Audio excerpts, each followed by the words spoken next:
প্রথম ম্যাচে জয় পাওয়ার পরে আত্মবিশ্বাসের তুঙ্গে রয়েছে বাংলাদেশ ক্রিকেট দল। তবুও দ্বিতীয় ম্যাচের আগে পুরোদমে প্রস্তুতি নিচ্ছে টাইগাররা। Tiger spin bowling coach Mushtaq Ahmed মনে করেন পুরো সিরিজেই ৩-০ ব্যবধানে জয় পেতে পারে বাংলাদেশ। একই সঙ্গে তিনি জানিয়েছেন দ্বিতীয় ওয়ানডের আগে প্রস্তুতিতে কোনো ঘাটতি রাখছেন না দল। তবে দ্বিতীয় ওয়ানডের একাদশে নতুন যুক্ত হওয়া স্পিনার নাসুম আহমেদের জায়গা হবে কিনা তা নিয়ে সাসপেন্স জিয়েই রাখলেন এই পাকিস্তানি কিংবদন্তি।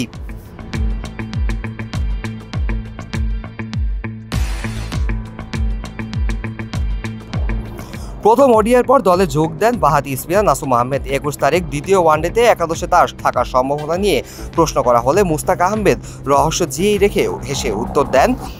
তিনি বলেন, আপনারা আগামীকাল ১:৩০ মিনিটে জানতে পারবেন।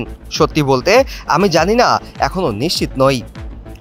প্রথম ওয়ানডেতে লেগ স্পিনার রিশাদ হোসেন টানা ৫টি উইকেট নেন। বলা যায় তিনি একাই ক্যারিবিয়ান টপ অর্ডার ধস নামিয়ে দেন। চতুর্থ বাংলাদেশি বোলার হিসেবে ৬ উইকেট নেন ওই ম্যাচেই। কিন্তু রিশাদ হোসেনকে কেন টানা বোলিং করানো হয়নি সেই প্রসঙ্গে মুস্তাক আহমেদ জানান যে এটি ছিল অধিনায়কের সিদ্ধান্ত। মুস্তাক বলেন ৬ বা ৭ ওভার পর তাকে বিশ্রাম দেওয়া হয়েছিল, কারণ অধিনায়ককে খেলার পরিস্থিতি বিবেচনা করতে হয়েছিল।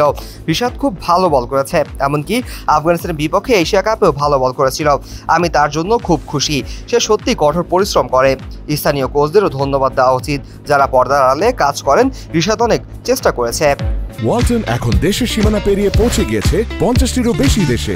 ওয়ালটন, ঘরে ঘরে, বিশ্বজুড়ে। একদিন পরে অর্থাৎ ২১ তারিখ ক্যারিবিয়ানদের বিপক্ষে দ্বিতীয় ওডিআই ম্যাচ। এই ম্যাচের আগে প্রস্তুতিতে কোনো খামতি রাখছে না মুস্তাক আহমেদ। মুস্তাক আহমেদ অনুশীলনের ম্যাচের পরিবেশ তৈরি করার চেষ্টা করেছেন। নেটে অনুশীলনকে ম্যাচের পরিবেশের খুব কাছাকাছি আনতে চান দলের কোচিং স্টাফরা। বিশেষ করে ব্যাটসম্যানদের মাসল মেমোরি তৈরি এবং মিডল অর্ডারের সিঙ্গেল নেওয়ার অভ্যস্ততা তৈরি করার উপর জোর দেওয়া হয়েছে।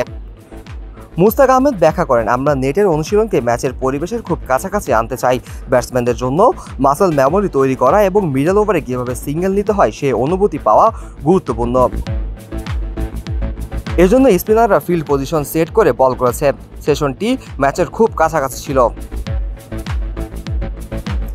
২১ অক্টোবর মিরপুর শেরেবাংলা জাতীয় ক্রিকেট স্টেডিয়ামে সিরিজের দ্বিতীয় ম্যাচটি অনুষ্ঠিত হবে। প্রথম ম্যাচে জয় থেকে পাওয়া আত্মবিশ্বাস এবং কোচিং স্টাফদের সুনির্দিষ্ট পরিকল্পনার ওপর ভর করে দ্বিতীয় ওয়ানডেতে জয়ের ধারাবাহিকতা ধরে রাখতে যাবে বাংলাদেশ। এখন দেখার বিষয়, প্রথম ওয়ানডের মতোই বাংলাদেশ কি পারবে ওয়েস্ট ইন্ডিজকে দ্বিতীয় ওয়ানডেতে ধরাশায়ী করতে।